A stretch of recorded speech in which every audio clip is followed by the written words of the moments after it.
want to look this time at the communication of some of the energy and environmental arguments that you hear so often, and the fact that a lot of these arguments are qualitative when actually they should be more quantitative. Understanding the quantities is very, very important.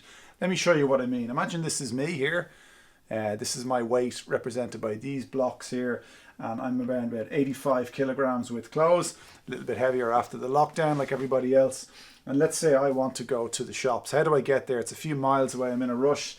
So you jump into your car, and let's say that's the typical weight of a family car. That's representative of the weight of a Volkswagen Golf, which is one of the most popular family cars in this country, and it weighs around about 1,400 kilograms. That's the median weight, 1.4 tons. So I need this chunk in order to get me to the shops. Okay. Interestingly, the original Golf 1974, the first model, was only that weight.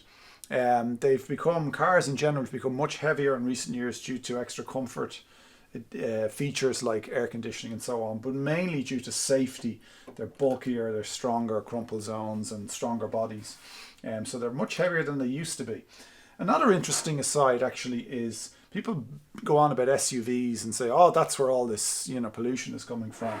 But actually, if you look at the numbers, the most popular SUV in Ireland is the Hyundai Tucson, which weighs 1,580 kilograms, which is about that much. So relatively speaking, not that much more than a Golf, 1.5 tons in both cases, give or take. And the point is, to get this small amount of weight, modest amount of weight, to the shops and back, you need to bring this sort of boulder of a thing with you every time. And there's a huge energy cost associated with doing that. So let's compare it to something else which is also in the news recently, and that is scooters. And again, a mid-range kind of average example, the Xiaomi M365 scooter. I've never had the privilege of being on one of these things, but you see them around. And that's represented weight-wise in this scale by the following, which is this piece here, if you can see that. So I'll put this here as a comparison. So that's the scooter, which weighs about 12.2 kilograms compared to myself and the car. Now think about it. The only reason for these vehicles to move is to get me to the shops and back. And in this case, the weight is over 100 times less than in these cases. So it's a massive energy saving, because energy basically corresponds to weight.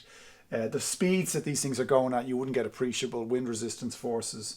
And in fairness, these things are a little bit more efficient in the way they convert energy. This has charging where there are more losses, but still, it's kind of a no-brainer. You're moving this amount of bulk just to move this amount of bulk, as opposed to this amount here.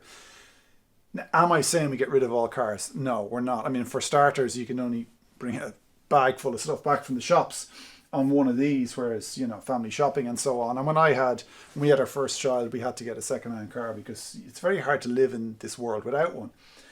But what I am saying is, if you can substitute some of these journeys with these journeys, to me it's a no-brainer.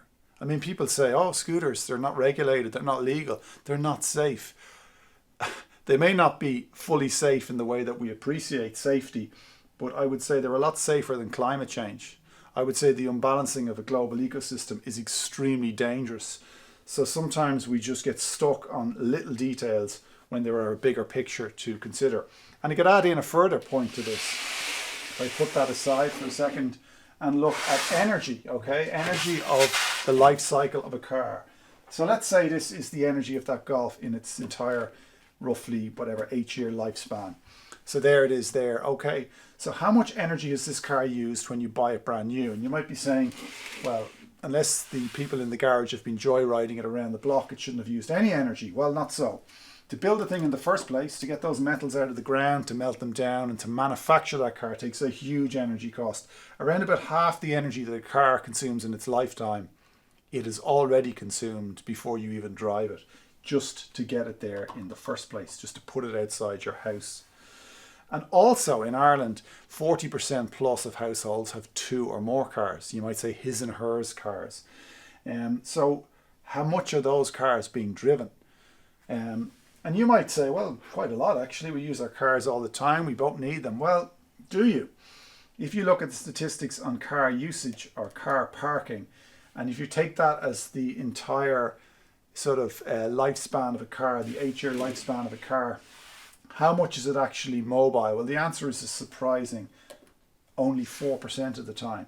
So 96% of the time the car is static. It's sitting outside your, outside your driveway, outside your house, and only 4% of the time is it doing what it was put on this planet to do.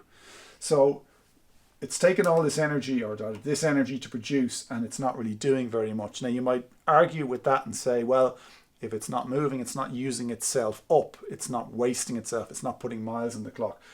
To a certain extent, but cars do age with time as well. And also, if you shared the cars more evenly between people, or did some system like that, you would get more out of them. And on top of that, we have these ridiculous schemes like PCPs, which incentivize getting rid of your car every 3 years.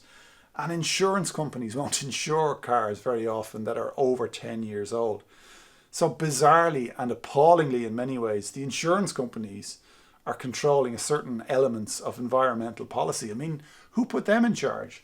So what I would say is, it's the quantitative arguments. You don't often want to get bogged down in the numbers, but if you look at the quantities involved in transport, there are some startling realities there, and there are some quick gains that we really should be making, and some things to think about the next time you jump in the car to run down to the shops to get a